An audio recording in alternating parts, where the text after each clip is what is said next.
Hello बच्चों, let's read the question. Two bodies having masses 3m and 16m respectively are kept at a distance d apart. Where should a small mass m0 be placed between them so that gravitational force between m0 and 3m is 1/3 of the gravitational force between m0 and 16m? Here we have given four options. Now to answer this question, first we will discuss here the key concept, and here the key concept is given as gravitational force, जिसको हम यहाँ पे mathematically इस तरीके से represent करते हैं कि सपोज हमारे पास यहाँ पे दो मासेज है m1 एंड m2. यहाँ पे इनके बीच की जो डिस्टेंस गिवन है ये r के बराबर दे रखी है, तो इनके बीच में यहाँ पे ग्रेविटेशनल फोर्स एक्ट करेगा, जिसको मैथमेटिकली हम लिखते हैं F equal G into m1 m2 divided by r square. m1 m2 यहाँ पे जो गिवन मासेज है उनके वैल्यू को शो करता है, और r यहाँ पे दोनों मासेज के बीच की डिस्टेंस को, g यहाँ पे ग्रेविटेशनल कांस्टेंट को रिप्रेजेंट करता है. तो इसी का यूज करके आप इसको सॉल्व करते हैं यहाँ पे. तो क्वेश्चन में हमारे पास दो बॉडीज दे रखी है 3m और 16m, जिनको हमने d डिस्टेंस पे यहाँ पे रखा हुआ है. तो हम यहाँ मान लेते हैं ये हमारे पास पहला मास आ गया 3m, और इसी तरीके से हमने यहाँ पे एक और मास रखा हुआ है जिसका जो अमाउंट है वो 16m के बराबर है. इन दोनों के बीच की जो डिस्टेंस है ये हमारे पास यहाँ पे d के बराबर दे रखी है. तो क्वेश्चन के अकॉर्डिंग यहाँ पे हम एक और मास कंसिडर करते हैं, लेकिन हमें इस थर्ड मास को इस तरीके से प्लेस करना है कि यहाँ पे हमारे पास जो m0 और 3m के बीच का मास है that is 1/3 of the gravitational force between m0 and 16m. तो हम यहाँ पे मास को रख लेते हैं m0. हम ये मानते हैं कि 3m से हमने इसको x डिस्टेंस पे प्लेस कर दिया है. तो यहाँ पे अगर 3m और m0 के बीच की डिस्टेंस अगर x है, तो m0 और 16m के बीच की जो डिस्टेंस होगी that will B d minus x के बराबर. तो क्वेश्चन के अकॉर्डिंग अगर मैं इसको a मान लूँ, इस मास को b मान लूँ और इसको c मान लूँ, तो अगर हम a और b के बीच का जो फोर्स है इसको कंसिडर करते हैं F, तो वो हमारे पास यहाँ पे 1/3 है the force between b and c. तो force between a and b is 1/3 of the force between b and c. तो a और b के बीच का जो ग्रेविटेशनल फोर्स होगा दैट विल बी गिवन है g इंटू मास. यहाँ पे m1 की वैल्यू 3m के बराबर होगी, m2 की वैल्यू m0 के बराबर होगी, और इनके बीच की जो डिस्टेंस है that will B x square. इसी तरीके से 1/3 ये आएगा.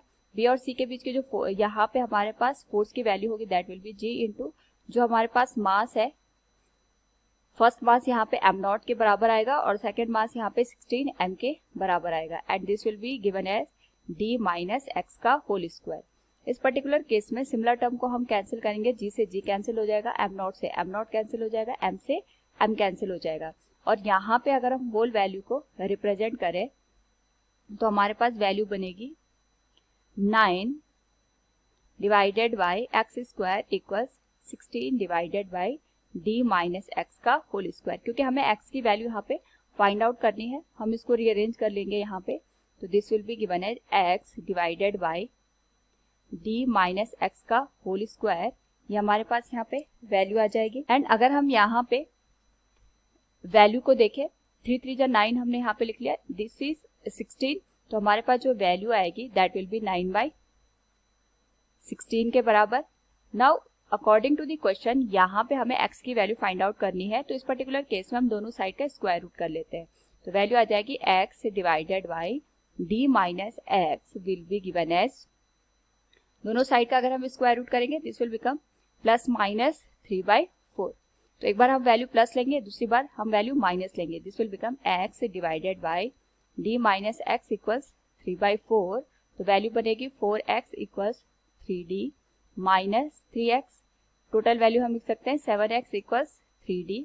तो x की जो वैल्यू आएगी दैट विल बी गिवन है 3d/7.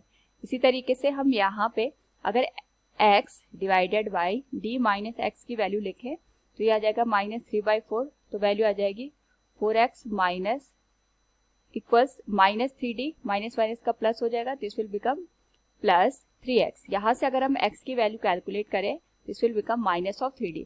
तो वी नो दैट यहाँ पे जो हमारे पास डिस्टेंस होगी वो नेगेटिव नहीं हो सकती है, इसलिए हम जो नेगेटिव टर्म है इसको यहाँ पे एलिमिनेट करेंगे. तो हमारे पास जो 3m मास है अगर हम इसे ऑब्जर्व करें, इससे जो डिस्टेंस निकल के आएगी x की जो वैल्यू है that will be given as 3d/7.